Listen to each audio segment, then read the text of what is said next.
대한민국의 운명을 바꾼 원자폭탄. 우리는 어떻게 해방이 됐는가? 캐릭터 오브 히스토리 지금 시작합니다. 1941년 12월 7일 하와이 진주만의 아침은 평화로웠다. 새들은 날고 병사들은 기지 내 식당에서 아침을 먹고 있었고 군항은 적막했다. 하지만 그 고요는 오래가지 못했다. 하늘을 가르며 달려든 건 새가 아니었다. 일본 제국 해군 항공대 353대의 전투기와 폭격기가 몰려들었다. 미국의 태평양 함대가 정박 중인 진주만은 단 2시간 만에 불바다가 되었다. 전함 애리조나는 격침되었고 수천 명의 미군이 배 안에서 불에 타거나 익사했다. 그날 미국은 물었다. 이것이 전쟁인가 아니면 배신인가? 그러나 일본은 정당한 선전포고였다고 주장했다. 전날 밤 일본 도쿄 외무성은 14개 항의 최후 통첩문을 워싱턴 주재 일본 대사관에 송신했다.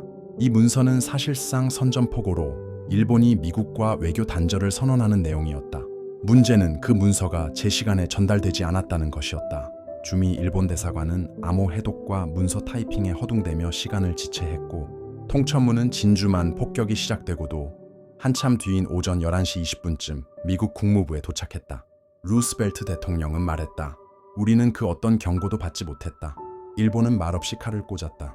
그는 이 공격을 가리켜 역사상 가장 치욕스러운 날이라 불렀다. 그리고 다음 날 미국은 일본에 선전포고했다. 태평양 전쟁이 시작되었다.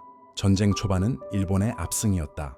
일본군은 동남아시아와 태평양 도서 지역을 순식간에 점령했다. 필리핀, 홍콩, 말레이, 싱가포르가 줄줄이 무너졌다.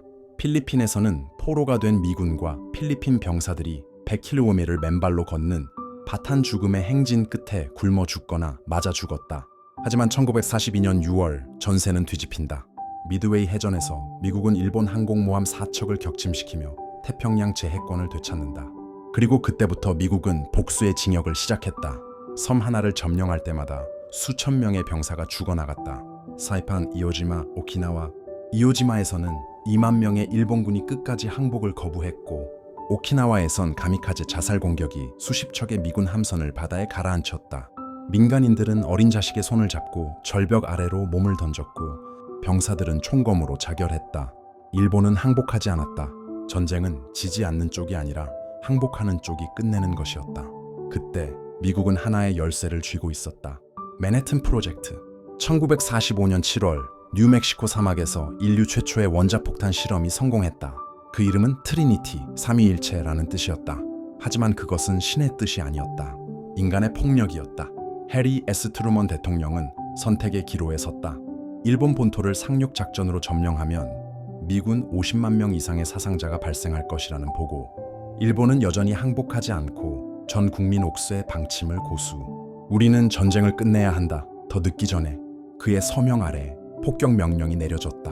1945년 8월 6일 오전 10시 15분 히로시마. 미군 B-29 폭격기 에놀라 게이가 히로시마 상공에 도달했다. 조종사 폴 티벳은 원자폭탄을 투하했다. 폭탄의 이름은 리틀 보이. 작다는 이름이 붙은 폭탄은 8만 명을 즉사시켰다. 도시는 1초 만에 증발했고 그림자조차 남기지 못한 사람들이 벽에 흔적을 남겼다. 살아남은 이들은 피부가 녹은 채 거리 위를 비틀거리며 울부짖었다. 그리고 3일 후인 8월 9일 두 번째 폭탄이 나가사키에 떨어진다. 이번엔 팬맨.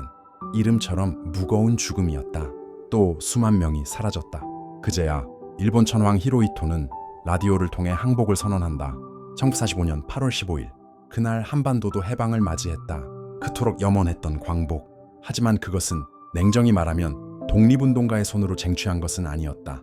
일본의 패배와 미국의 승리라는 국제질서 속에서 얻어진 결과였다. 이 불편한 진실은 분명히 기억해야 한다. 힘없는 나라는 스스로의 운명을 결정할 수 없고 그 어떤 평화도 말에서 나오는 것이 아닌 총구 끝에서 나온다는 것을. 어찌되었든 이후에 미국과 소련은 한반도의 신탁 통치, 즉 외세가 대신 다스리는 체제를 추진했다. 하지만 독립운동가들이 반발했다. 우리는 일본의 식민지가 아니었고 앞으로 그 누구의 지배도 받지 않겠다. 그들의 강력한 반대와 국민적 여론은 신탁 통치안을 무력화시켰고 결국 우리는 자주 정부 수립의 길로 나아갈 수 있었다. 다시는 외세의 손에 나라의 운명을 맡기는 일이 없기를 간절히 기원합니다. 들어주셔서 감사합니다. 구독과 좋아요, 알림 설정은 채널에 큰 힘이 됩니다.